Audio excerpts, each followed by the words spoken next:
Islamic scholar Mufti Muhammad Yusuf Tabi Hafizahullah Ta'ala. الحمدللہ والصلاۃ والسلام علی رسول اللہ وعلی آلہ وصحبہ ومن والاه. رسول اللہ صلی اللہ علیہ وسلم فرماتے ہیں من رأى منکم منکرا فلیغیرہ بیدہ، جو رب کی بغاوت، کسی قسم کی نافرمانی کو دیکھتا ہے وہ اس کو ہاتھ سے روکے. فإن لم یستطع فبلسانہ، اگر ہاتھ سے نہ روک سکتا ہو تو زبان سے روکے. فإن لم یستطع فبقلبہ، اور اگر زبان سے بھی نہ روک سکتا ہو تو دل سے برا جانے. وذالک اضعف الایمان، یہ سب سے کمزور ایمان ہے. تو ثابت ہوا کہ زبان سے بات کرنا یہ اس سے اچھا ایمان ہے، اور ہاتھ سے روکنا یہ سب سے اعلیٰ ایمان ہے. پھر یہ بھی ہوتا ہے کہ ہر شخص کے لائق نہیں کہ وہ ہاتھ سے روکے. اب بازار میں کوئی غلطی ہو رہی ہے تو میں حق نہیں رکھتا کہ جا کر ہاتھ سے روکوں، یہ حکومت کا کام ہوتا ہے. ایسے ہی مسلمانوں پر جو ظلم ہو رہا ہے پوری دنیا میں، اس پر ہر شخص کا واجب اپنا اپنا ہے.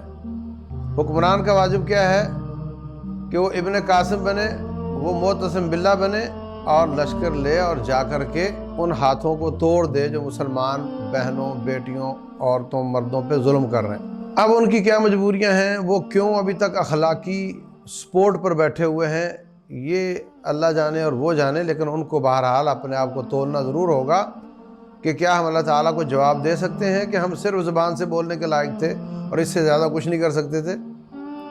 کیا یہ اپنے آپ کو تسلی دینے والی بات ہے، یا یہ حقیقت سے تعلق رکھتی ہے کہ ہم ہاتھ سے وہ ظلم نہیں روک سکتے تھے؟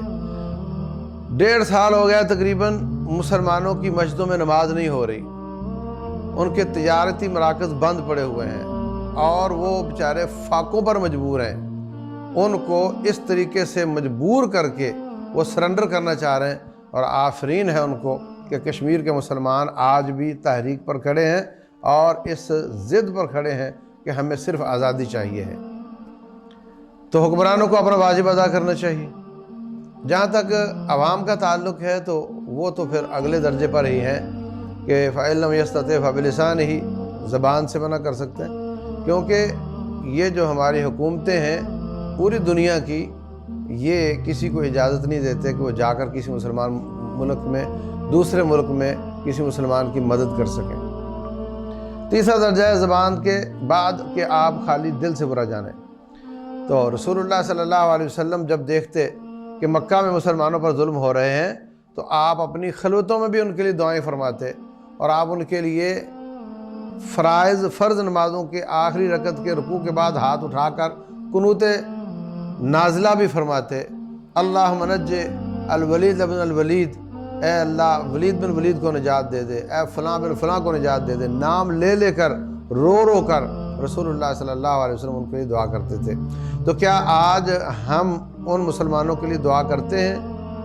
کیا اپنی خلوتوں اور جلوتوں میں ان کو دعاؤں میں یاد رکھتے ہیں، یا ہم نے سال بعد ایک دن رکھا ہوا ہے کہ اس میں ہم ان کا تذکرہ کریں گے اور شور شرابہ کریں گے اور گھروں میں چلے جائیں گے؟ تو یہ ہمارا واجب ہے، جو ہم کر سکتے ہیں وہ ہمارا واجب ہے.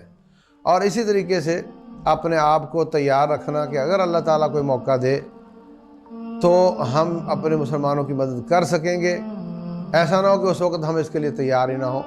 یہ بھی اس کا حصہ ہے. رسول اللہ صلی اللہ علیہ وسلم فرماتے ہیں من لم یغزو ولم یحدث نفسہ بہ، جس نے غزوہ نہ کیا یا کم از کم اپنے دل میں عزم نہ رکھا، جب بھی مرے گا اس کی موت نفاق کے کسی لیول پر آئے گی، ایمان پر نہیں.